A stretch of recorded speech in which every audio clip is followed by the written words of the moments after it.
Shalom everyone and Shavua Tov. We are in Parashat Koraḥ. Terrible story. You can find Parashat Koraḥ in the book of Numbers, in the 5 books of Moses, chapter 16, verse 1. And the story is like this. There was this person, his name Koraḥ. Koraḥ was the first cousin of Moses, which means he belonged to the royal family, let's say. And this guy was very talented, very powerful, one of the most wisest people that ever walked on earth. He was also very lucky. He used his wit also to make business and also to find fortune. And he was the richest person in the world. Koraḥ. Till today, you want to say in Hebrew that somebody is rich beyond imagination, you say rich as Koraḥ. Ashir Koraḥ. So he was wise. He was honorable. He was one of the people carrying the Ark of the Covenant. What can be closer to holiness? So he was also holy. Okay, and then it says that he took himself a bad advice and he wanted to have not just all of what he has, he wanted also the job of Aaron, the high priest. Okay? But he was ashamed just to do it on his own. So he got a lot of people that had some bitterness about Moses. And they, in every big organization, you have some people that feel they are not really working in what they deserve. They deserve more money, more pride, more honor, more fame, more credits.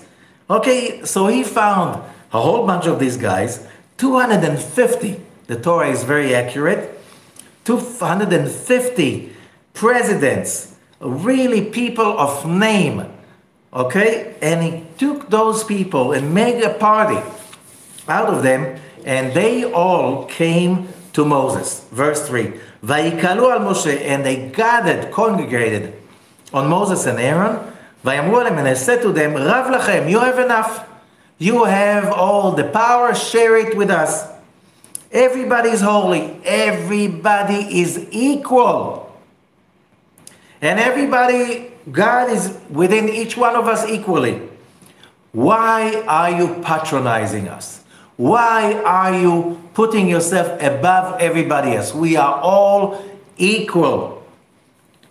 Vayishma Moshe, verse 4, Vayipol al panav. Moses hears that and he falls on his face. What does that mean? And the answer is Mipnei HaMachloket.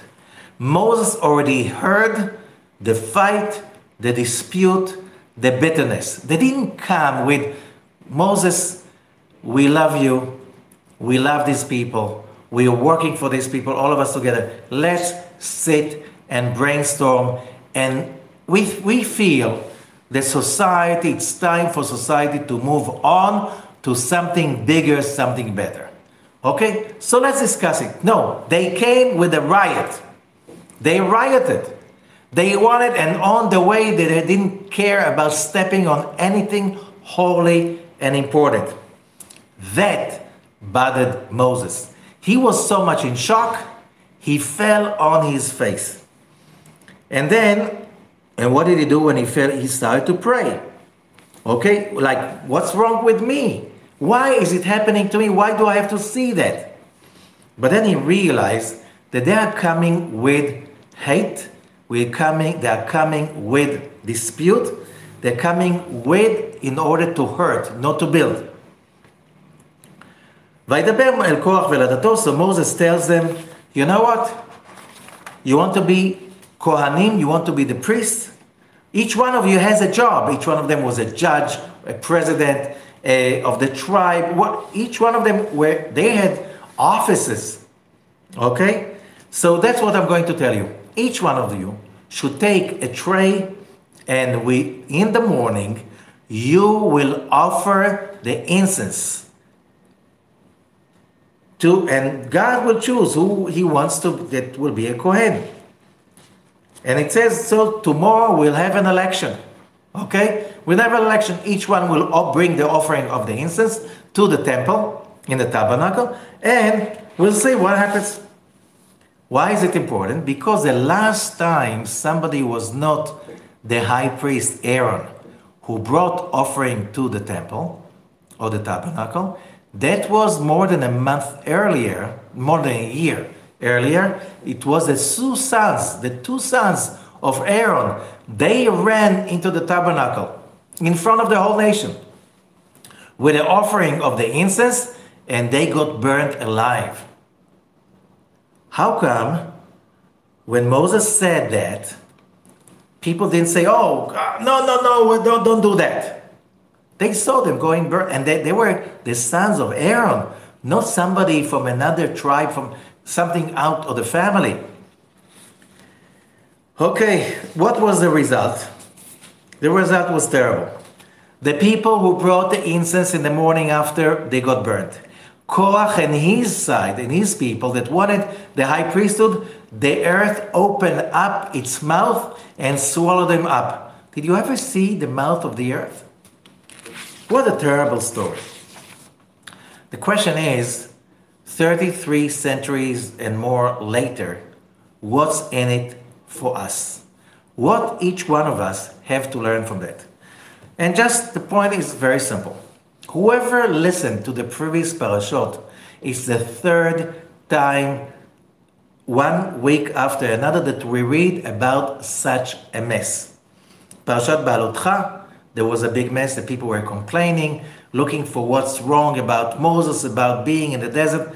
Then the week before Parashat Shlach Lecha, it was the chosen ones, the leaders of the nation, the heads of the tribes, and they revolted against Moses, 10 of them out of 12, and they died, and whoever went with them had to be, the decree to die in the desert.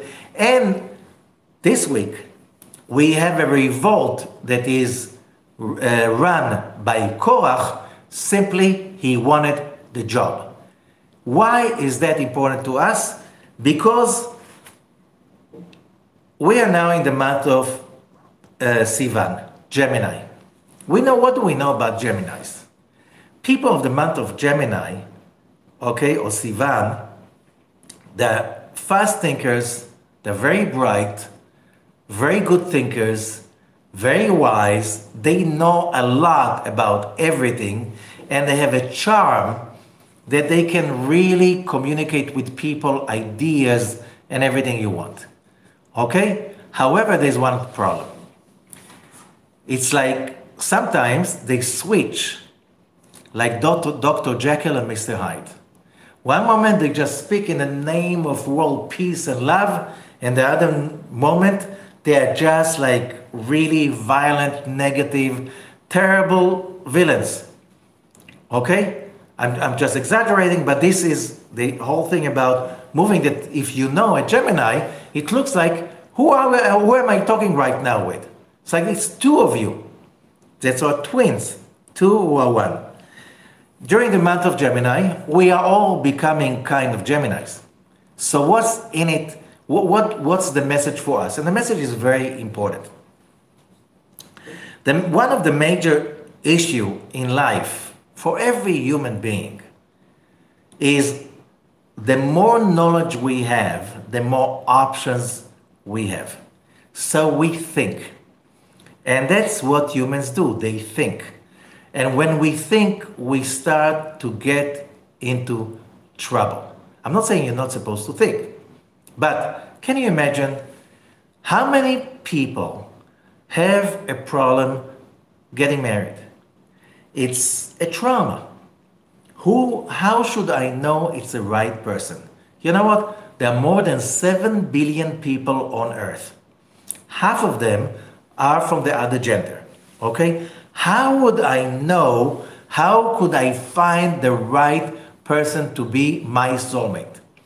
Now, so you go to meet people, you go into looking for them, you're trying apps on the internet, you're trying through friends, family, aunts, cousins who try to introduce you to people. You go to bars, you go to special single events, and you're in horror. How would I be able to make the right decision? Okay? What about looking for a job? How would I know, first of all, what is the direction? What should I study? What kind of a profession is good for me? And then can really get people insane. Making a decision. Later on, let's say you got married. Am I married to the right person? What's the right move? Where should I live?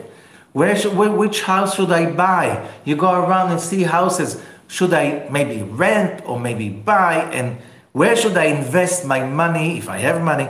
All of these issues, we can go through a life that is just misery after misery, because the brighter you are, the more knowledge you have more doubts about making the right decision. The moment you make a decision, you already have 10,000 other options. Maybe I should have made that option.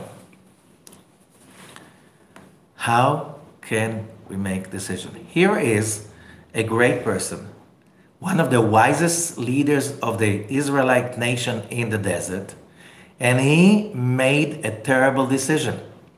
His decision brought him to rebel against Moses, and the result, whatever belongs to him, have been swallowed up and he's a very famous person, infamous. Here's the person who went against Moses. What does it mean? Nobody was allowed to come to Moses and to say, Moses, you said this or this. I don't believe in that. You're not allowed to say that. The earth will swallow up if you challenge the authority. And the answer is like this. If we go to other sources in Jewish writings, especially the Talmud is full of arguments. And there's a question. If there's one truth, how could be arguments? And it's not people off the street. These are the greatest sages of that generation, and they were always arguing about every detail. It says in the Torah, there's that letter and that letter, it means like this and it means like this, and then there's a dispute and it goes on. And there's one thing that the Talmud is saying, or the Mishnah, Elu ve'elu divrei Elokim chaim. All sides are the living words of God. How could that be right? And the answer is, look, how many angles does the truth have? At least 360. If you just go 2D, two-dimensional. If you add 3D, 4D, 10D, how many aspects every truth has? So many. Unbelievable. How would I know more aspects of the truth? Listen to other people's ideas. It doesn't mean they're right, they're probably not right. But they can give you another angle that you don't have, and together with their angles, you have a better picture of reality. When is it that we are able to listen to other people's ideas? Because many times we find ourselves incapable of listening to somebody who doesn't think exactly like us. And then it becomes like a fight about who is right. Not about what's the truth, who is right. And remember, a very important slogan. We humans, we are not here to be right. We're here to be the light. So, what does it mean? Let's go to the Zohar. And the Zohar says, I'm going back again, how do I know what's the right decision? So the Zohar says, and I'm starting with verse 2 in the Zohar, Hasulam of this parasha. Rabbi Yitzchak said, Kol man dishtadal b'oraita, whoever puts the effort in the study of the Torah, okay? And the word is not putting an effort in the study. In the Hebrew original is osek b'Torah, making the Torah his business, his career. You know what's the difference? When people study spirituality as a hobby, There's a time that you finish studying and learning, and then you go to work. Then you deal with your family. And then it's like, you forget. Here, when we are talking about the Torah as a business, as a career, it is a business and a career of 24/7. Why? Because the Torah is not about something outside of your life. The Torah is about what are the components of this universe and how do you put them together in order to create a life that is a whole, that is complete as much as you can make it complete. This is the journey, and there's no other journey. Because making a living, it's an excuse. It's not a goal. It's a mean. It's a mean for what? For learning how to become a better person. How? Comes the Zohar and says, whoever is seeing the study of the Torah as the only career he has, which means it's not that I have to know by heart piles and piles of pages and text. No, it is the purpose of the Torah is transforming our selfish nature into a nature of altruism and love on one hand, and ambition on the other hand. We'll see why. It's like both of them. A lot of people think by mistake, and it's even some Jews, that we are here only to be in a mode of giving and sharing. Wrong. The Creator created us for the purpose of receiving His light, which means the bigger the ambition we have to be enlightened and powerful and feel the joy of the creation, the more we serve the purpose of the creation. However, there's a little catch in it. What's the catch? The moment we learn in other places in the Zohar, the moment we are just holding on to that desire and ambition just to have it and have it all for myself alone, this is a problem. Why? You want to connect to the endless light? Being selfish is finite. Because you're becoming, the moment you're selfish, you want everything for yourself, which means you want it to keep it for yourself. That is finite because you become limited.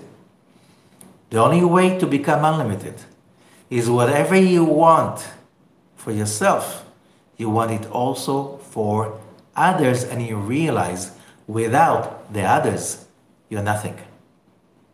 This is the purpose. And how do we get there?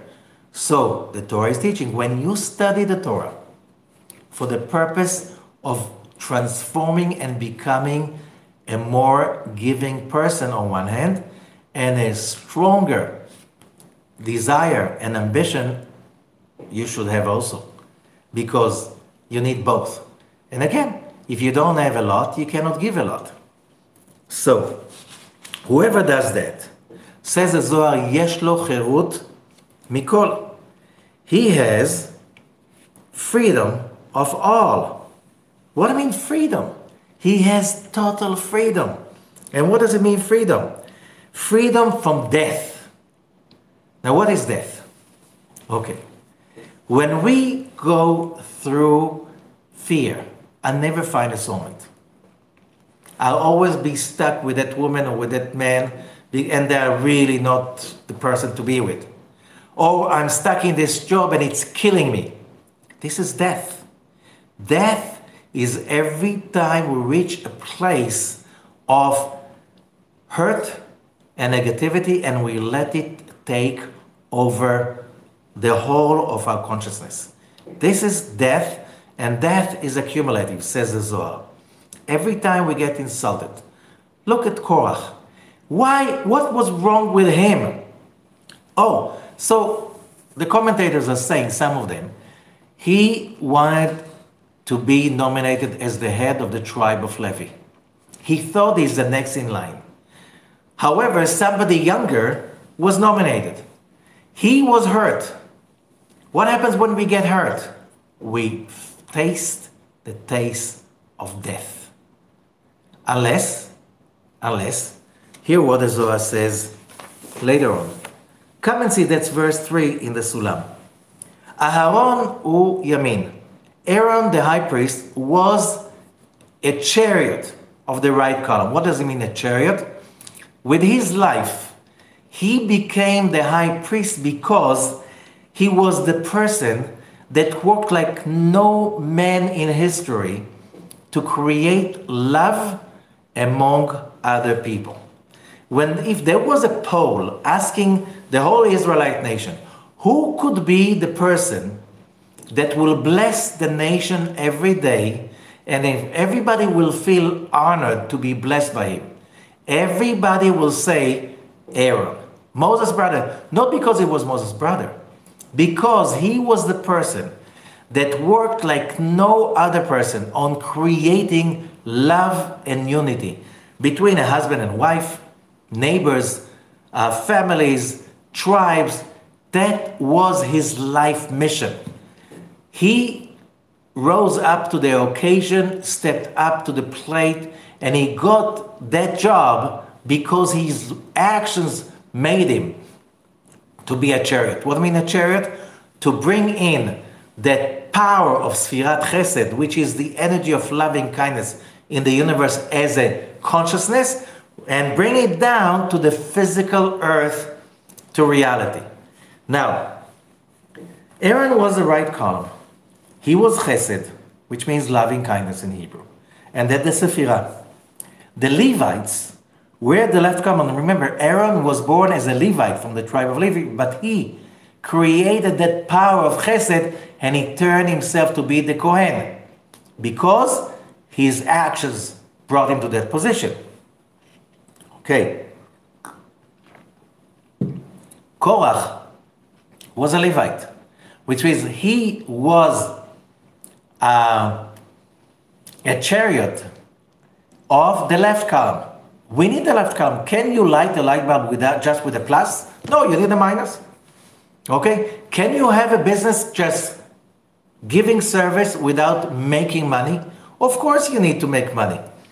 Okay? And again, can you be a productive, successful human being without enjoying life? Impossible. If you cannot get, you cannot give. And you don't give only what you have. So, of course, the Levites were important to be there too.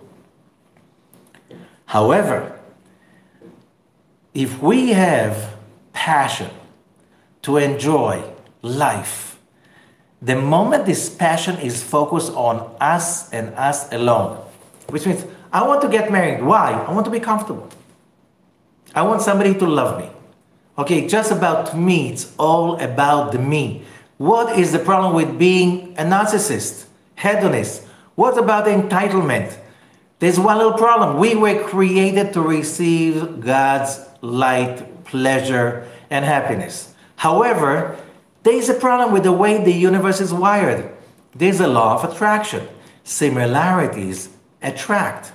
You want to connect to the awesome, endless light of God. The endless light of God is the energy of Chesed, loving, sharing, and caring. Selfishness does not go well with loving, sharing, and caring. The more selfish you become, the farther away you are from your goal. Did you ever meet happy, selfish people? No, I guarantee you. Oh, you can have selfish people who have moments of pleasure. I call it they have a high and then a buy. Why? You connect momentarily to that fulfillment, and there's a morning after. Why? Because like there's a flash when there's a short circuit, there's a flash and then comes a crash. Why is it like this? You want to keep the flash on, you need to attach to the light of the Creator. And the only way to attach and stay there, you need, that's what the Zohar says, to overpower the right column over the left column. What's that? What's in it for free will? And about the right decisions we have to make in our lives. Okay, that's very simple. It says in the Ethics of the Fathers, in the Mishnah, Hakol bidei shamayim chutz mirat shamayim. Everything is in the hands of the heavens except from the awe of heavens.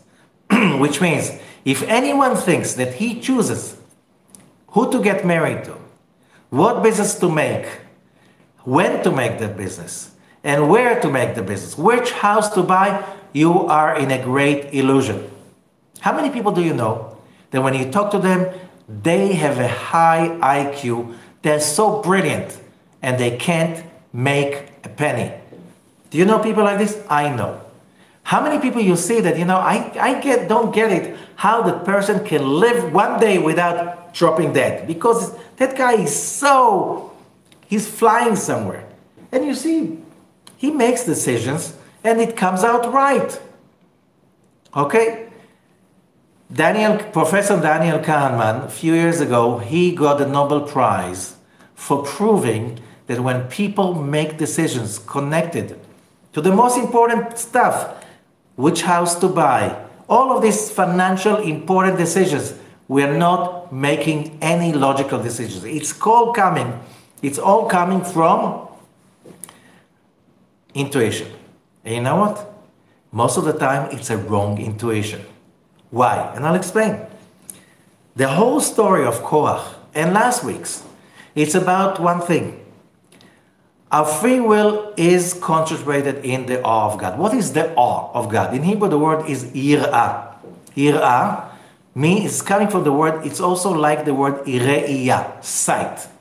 When you have the connection to the Almighty in front of you, and you realize that the moment you are obsessed with greed, hubris, which means pride, hate, vengeance, hurt, the moment those emotions are an obsession and they take over, whatever decisions you're going to make is going to be coming from the dark side. They're going to take you on a route that is not wrong. It's right for you, but you'll have to go till you undo your choice. Because being right is not a value. Being chesed, light, love, and kindness is value of success. How do we do that? When we realize that we are obsessed with passion for money, power, glory, fame, sex, food, vengeance, power, all of that stuff, and that controls us, we are not free. All of these obsessions are basically extensions, says the Zohar, of the angel of death.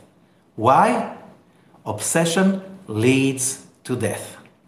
It doesn't mean that you're going to die on the spot, but it is an accumulative death, step by step. And we have to be worried about it. Why do we have to study Torah as a business, as a career? Because it's all about when we reach that moment that the passion takes over, we can overpower the Kohen inside us and say, just a second, I am not here to be right. I'm not here to take vengeance. I'm here to love. I'm here to care. Why? But that person doesn't deserve it. He's wrong. That's none of my business. The only way I could connect to the energy of fortune, goodwill, and positivity, and real, true wisdom and enlightenment is awe. When I realize there's a bigger picture than what my brain will ever be able to see. And how do I do it? When I connect to the light of God. How do I connect to the light of God? When I overcome the Kohen over the Levite. When I say, yes, I feel the desire, I feel the passion for something, or I feel the passion to be angry or negative or to take revenge, but I stop it. I bring in the light and I exchange my emotions. I'm a human. Right now, I've become a human being. I have the ability to rise to the occasion, to raise myself and to connect and attach myself to the awesome light, endless light of the Creator. The moment I connect to that light, and that needs hard work, no free lunches. Hard work, which means if you want everybody to be equal, everybody is equal in the eyes of the Creator. However, if you give people something they didn't earn it, they have the tendency to spoil it, like Koraḥ, because the hubris, because they start to go into entitlement, and that moment you start to blame people for your pain instead of taking responsibility for your pain and knowing I'm going through the pain because I'm giving an opportunity. And that opportunity is to become a Kohen, to transform it to unconditional love to people and to God. When I do that, I touch heavens. When I touch heavens, I'm free from the angel of death. Then I see everything in a different light. What will be the result? The whole decision-making process will be under a different light. And I'll suddenly see stuff I didn't see before. I'll realize things I didn't realize before. Opportunities will pop into my face that I didn't see that coming. And I'll find myself deciding illogically about something like, why did I do it? And I realized that was the smartest thing I ever did. What's smart? It's not about being smart. It's about connecting to the light through the awe of God. Only then. How do you know it's the awe of God? It makes me love His creatures and as He wants me to love them. The moment I'm judgmental, the moment I'm chaotic, the moment I'm obsessed, that's not the love of God. That's not the awe of God. That's becoming so small and so finite. That moment, don't ever trust your decision-making process. So it's all about overpowering the right over the left, the sharing and the caring over the obsession. The moment it's there and it's all for the good and you're really coming from a place to help, you know what? Then you're open to other people's opinions and knowledge and wisdom, to signs that are coming from outside, and you'll be able to read the picture and you find yourself guided in a movie that God created for you, into a decision that the Creator created for you, and then any decision will be the right one, although it won't be the logical ones. By the way, does logic have anything to do with reality? Usually not. So think about stuff you were sure 5 years ago they're right, and today you're not so sure about them. So it's all about connecting to the light by overpowering with chesed, with loving kindness over the negativity. Any negativity. First of all, of ourselves and taking responsibility. And the result is freedom from the angel of death that is going to be less and less involved in our decision-making process, in our marriage, in our family life, in our community life, in our business life, in our health, everything else.